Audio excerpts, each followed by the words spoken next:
Certaines personnes vont parler de la réussite dans la vie. Certaines personnes vont parler des projets qui fonctionnent et tout et tout. Bon, moi, franchement, je trouve que c'est... Salut, salut les amis.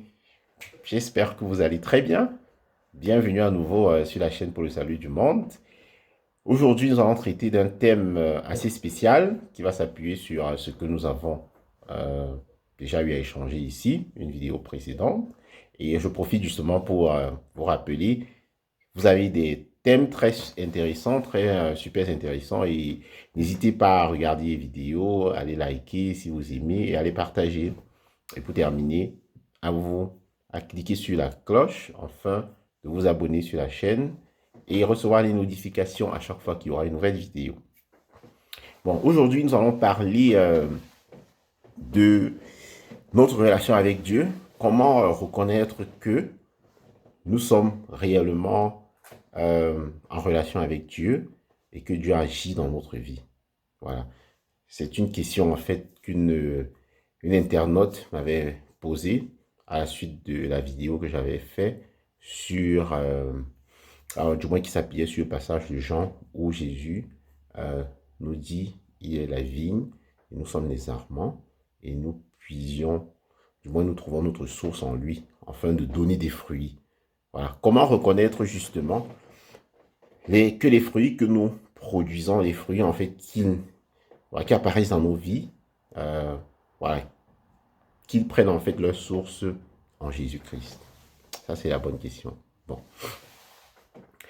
Là-dessus, je pense qu'il y a deux choses qui sont vraiment importantes, vraiment importantes et centrales. C'est aussi l'enseignement de l'Église. Il s'agit de la paix et de la joie dans le cœur. Voilà. Ça veut dire que ce sont ces deux éléments très importants, voilà, qui nous permettent de savoir que le Seigneur ne nous est pas étranger dans tout ce que nous faisons, de savoir que nous puissions réellement, nous sommes réellement connectés à cette source jaillissante de vie éternelle, quoi. La paix et la joie. Bon, peut-être on peut commencer par la paix. C'est quoi la paix dans le cœur? La paix dans le cœur, c'est rester inébranlable, tout simplement. Et pas rester inébranlable parce qu'on est dans le zèle, pas rester inébranlable, voilà, parce que je veux dire, on a une sécurité quelque part, ou peut-être parce qu'on est orgueilleux. Non, c'est tout simplement parce que on n'a pas soif, en fait, quoi.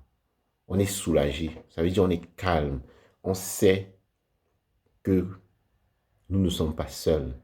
Voilà, je lui dis, imaginez-vous, euh, voilà, vous retrouvez dans une situation très difficile dans la vie, il y a des situations comme ça. Peut-être vous êtes à la recherche d'un travail et vous n'arrivez pas à trouver ce travail.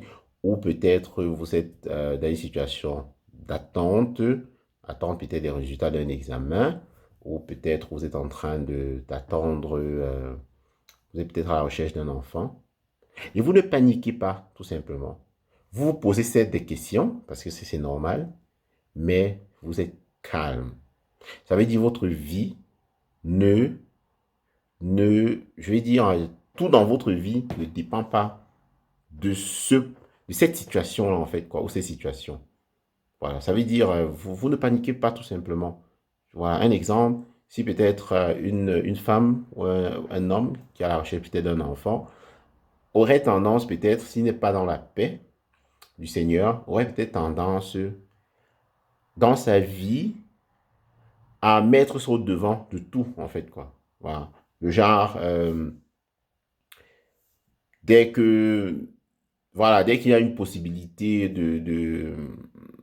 voilà, de faire quelque chose, il se rappelle toujours, ah là où je suis là, si j'avais un enfant par exemple, euh, peut-être là où je suis peut-être en train de souffrir, mon enfant m'aurait aidé, ou peut-être quand il voit d'autres mamans ou d'autres papas avec des enfants, voilà, automatiquement, il n'est pas à l'aise, quoi, il se sent mal à l'aise, quoi, voilà, parce que c'est un besoin qu'il a aussi, quoi, voilà.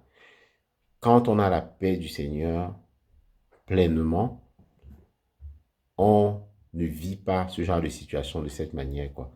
Ou du moins, pas aussi intensément, quoi. Où nos manquements, nos besoins envahissent totalement notre vie, en fait, quoi. Ça devient un peu comme si on est borné d'une certaine manière.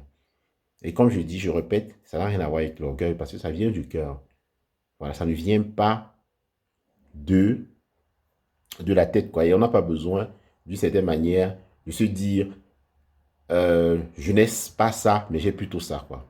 Voilà, parce que c'est aussi notre possibilité de se dire, bon, écoute, moi, j'ai pas d'enfant. Ça veut dire qu'on est face à la situation, on se dit, bon, écoute, moi, j'ai beaucoup d'argent, par exemple. Et c'est comme ça qu'on essaie d'atténuer, en fait, ça, quoi. De retrouver une certaine paix, quoi. Non, non, non, non. On n'a pas besoin de faire cet exercice-là, quoi. Pas besoin. Ça veut dire qu'on est vraiment dans une situation où on est satisfait exactement de ce qu'on a. Voilà, et je crois que c'est ça le mot. On est satisfait de ce qu'on a, quoi. Et on n'est pas on est vraiment pas ébranlé par rapport à ce qu'on n'a pas et auquel on aspire, quoi. Ça, c'est exactement la paix. Avoir la paix de Dieu dans son cœur. Ça, c'est le premier point. Le deuxième point, c'est la joie. La joie, naturellement, il y a une relation aussi avec la paix. Voilà, parce que forcément, euh, c'est facile d'être en joie quand on est dans la paix. Voilà. Et la joie aussi, c'est cette manière de vivre en fait, quoi. De vivre, de ne pas, de se ressentir aimé par Dieu, en fait, quoi, dans son cœur, quoi. Ça veut dire de donner de la valeur à tout ce qu'on réussit, tout ce qu'on rencontre dans la vie, quoi. Les choses les plus simples, quoi. Déjà, se lever le matin, pouvoir manger, voilà, donner de la valeur à ça et se réjouir. Ça, c'est l'œuvre de mon Seigneur, quoi. Même si on s'est livré, on allait travailler ou on a reçu, je ne sais pas, ça de n'importe qui. Reconnaître justement la main de Dieu dans tout ce qu'on fait, quoi. On le fait automatiquement, tout simplement. Dans tout ce qu'on reçoit, on le fait automatiquement, quoi. Et c'est cette joie qu'on a dans le cœur de se dire, oui, on peut être dans une situation difficile, quoi. Mais on sait que chaque chose qu'on reçoit est un don qui vient de Dieu et qui nous rend joyeux parce que c'est une manière par laquelle Dieu nous montre qu'il est là. Oui, qu'il est là. Et c'est ça la joie du Seigneur, quoi. C'est vraiment ça la joie du Seigneur. Ça veut dire ne pas, notre mine, notre comportement ne doit pas être influencé, on ne doit pas être déterminé par les difficultés que nous vivons, par ce à quoi nous aspirons, quoi. Non, c'est la joie du Seigneur, c'est voilà, être content parce qu'on sait que Dieu est dans notre vie, quoi. Être content parce qu'on sait, voilà, on sait qu'on était, que Dieu nous a créés, en fait, pour l'aimer, quoi, et pour aimer notre prochain. Être content parce que on sait que Dieu nous aime et on a aussi envie de l'aimer, quoi. No matter what. Voilà, c'est ça, être en joie. Et c'est quelque chose aussi voilà, qui ne se force pas, quoi. C'est un don, voilà. Et ce sont en fait ces fruits-là. C'est réellement ces fruits-là, quoi. Voilà. Bon, après, certaines personnes vont parler d'autre chose. Bon, certaines personnes vont parler de la réussite dans la vie. Certaines personnes vont parler des projets qui fonctionnent et tout et tout. Bon, moi, franchement, je trouve que c'est très secondaire. Tout cela sont des vanités, quoi. Les fruits spirituels, ce sont des fruits qui mènent à Dieu et directement à Dieu, à mon avis, quoi. Voilà. Et avoir la paix et la joie dans le cœur, c'est quelque chose qui nous prépare à voir Dieu face à face, à la vision béatifique, quoi. C'est quelque chose qui prépare notre cœur à rencontrer Dieu, à avoir une grosse maison. Voilà. Elle ne nous prépare pas forcément à rencontrer Dieu. Non. Avoir peut-être du succès, ne pas rencontrer des difficultés. Ce sont des choses qui nous préparent, pas forcément ou pas directement à rencontrer Dieu, quoi. Voilà. Mais pourquoi?